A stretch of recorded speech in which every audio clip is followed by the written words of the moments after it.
Sir ఓ పక్కన భారతదేశం ప్రపంచ ఆర్థిక శక్తిగా మారుతుంది. కానీ మరో పక్కన డాలర్ వద్ద రూపాయి వాల్యూ రోజు రోజుకి పడిపోతుంది సార్. గత ఏడాది చూసుకున్నట్టయితే రూ. 87 వద్ద ఉన్నది. ఇప్పుడు 91, 92 ఆ దిశగా పడిపోతుంది. సో ఇది ఒక రకమైన ఆందోళనకర స్థితికి చేరుకుందంటారు కదా? ఆందోళన అంటే ఏమీ లేదు. ఒక అభివృద్ధి చెందుతున్న సమాజాల్లో ఇవన్నీ జరిగేవే. అదో వృద్ధి పతనం అంటూ ఎప్పుడు ఉండేది, దాంట్లో ఉండేటువంటివే. ఈవేళ మనకి బంగారం ఉంది. 10 గ్రాముల బంగారం 10,000 కొన్నాం మనం అప్పుడు. ఈవేళ ఏమైంది? ఎంతవరకు పోయినది? 10 గ్రాములు 1,80,000 దగ్గర. త్వరలో 2 లక్షలు కావచ్చు. 30 రూపాయలు 20 రూపాయలకి 15 రూపాయలకి బంగారం కొన్నటువంటి వాళ్ళు ఈవేళ 4 లక్షల రూపాయలు దాటిపోయేట్టుగా ఉంది. ఇవన్నీ అంతర్జాతీయ విపణిలో ఇవన్నీ జరుగుతూ ఉండేటువంటివి. అంత మాత్రం భయపడాల్సిన అవసరం లేదు. ఎప్పుడైతే అభివృద్ధి పథంలో దేశం పోతూ ఉంటుందో, అసలు అభివృద్ధి అంటేనే డెఫిసిట్ ఫైనాన్స్ అంటుంటే కదండి.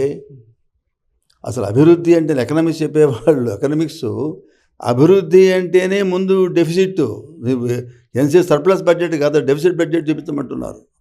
అందువల్ల అంత ఆందోళన పడాల్సిన అవసరం లేదు. దేశం సుస్థిరతగా ఉంది. ప్రపంచ మార్కెట్లో, వరల్డ్ మార్కెట్, ఇంటర్నేషనల్ ట్రేడ్లో మన దేశం ముందుగానే ఉంది. దీనికి అంతా కూడా ఆయిల్ సప్లై చేసేటటువంటి దేశాలతో ఉండే లింక్స్, అంతర్జాతీయ సంబంధాలు, ఇంటర్నేషనల్ ట్రేడ్ నామ్స్, ఇప్పుడు ఉన్నటువంటి ట్రంప్ అనే మహానుభావుడు కూడా చేస్తున్నటువంటి నానా గందరగోళాలు, ఇవన్నీ వేరియస్ ఫ్యాక్టర్స్ అంటూ ఉన్నాయి. ఎంత మాత్రాన మనం బెంగపెట్టుకోవాల్సిన అవసరమేం లేదు. రేపు 92 పైసలు కదా, రేపు $100 అయిందన్నప్పుడు కూడా ఆశ్చర్యపడాల్సిన అవసరం లేదు. కానీ but our country is safe and stable economical. సామాన్యుల దగ్గర వాదన ఏంటంటే బంగారం ఇలా పెరిగిపోతుంటే మేము శుభకార్యాలకి కొనుక్కోవాలి. వాళ్ళ వాదన వేరేలా ఉంటుంది. పూర్తి వాళ్ళకి ఈ ఇంటెలెక్చువల్ అర్థం కావు. వాళ్ళంతా గ్రౌండ్ రియాలిటీలో ఉంటారు కాబట్టి పేదవాడికి ఎప్పుడు కూడా సమీపంగా ఉండే అంశాలు రెండేనండి. ఇవాళ బంగారం ఎంత ఉందిరా మార్కెట్లో? First question. వాళ్ళ మార్కెట్లో రేట్ ఎట్లా ఉన్నాయి, షేర్ ప్రైస్ ఎట్లా ఉన్నాయి, ఇవన్నీ కూడా సామాన్యమైన ప్రజలు, మధ్యతరగతి వాళ్ళు ఆలోచించే విషయం. కానీ జాతీయ దృక్పథంతో చూసినప్పుడు, అంతర్జాతీయ దృక్పథంతో చూసేటప్పుడు ఇవన్నీ వస్తుంటాయి. ఇవన్నీ వస్తుంటాయి, పోతూ ఉంటాయి. ఒకప్పుడు $4 డాలర్ అంటే $4 ఉంది. $1 $4 ఉన్న రోజులు ఉన్నాయట. మా పెద్దవాళ్ళు చెప్తుండే $1 $4. ఇప్పుడు $1 $100. ఇవన్నీ ఉంటాయి. కానీ దేశం సుస్థిరతగా ఉంది. ప్రభుత్వాలు, కేంద్ర రాష్ట్ర ప్రభుత్వాలని కూడా మంచి ప్రభుత్వాలను చేస్తూ ఉన్నాయి, సుస్థిరంగా ఉన్నాయి.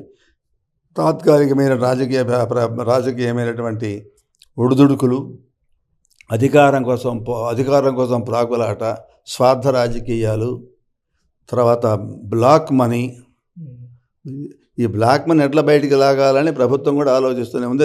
ఇప్పుడు బడ్జెట్లో కూడా ఆ రిఫ్లెక్షన్ మీకు కనపడుతూనే ఉంది. అది ఈ బ్లాక్ మనీ ఇప్పుడు ఆర్థిక నేరం చేసేటువంటి వాళ్ళకి, ఇన్కమ్ ట్యాక్స్ ఎగ్గొట్టినటువంటి వాళ్ళకి రికవరీ చేయడానికి ఏంటంటే కొంచెం విసులుబాటు కల్పించారు. అంటే ఇదంతా చేశారు, దేశం గురించి ఆలోచించారు అనే ఆ దృక్పథమే. కాబట్టి అంత భయపడాల్సిన అవసరం లేదు.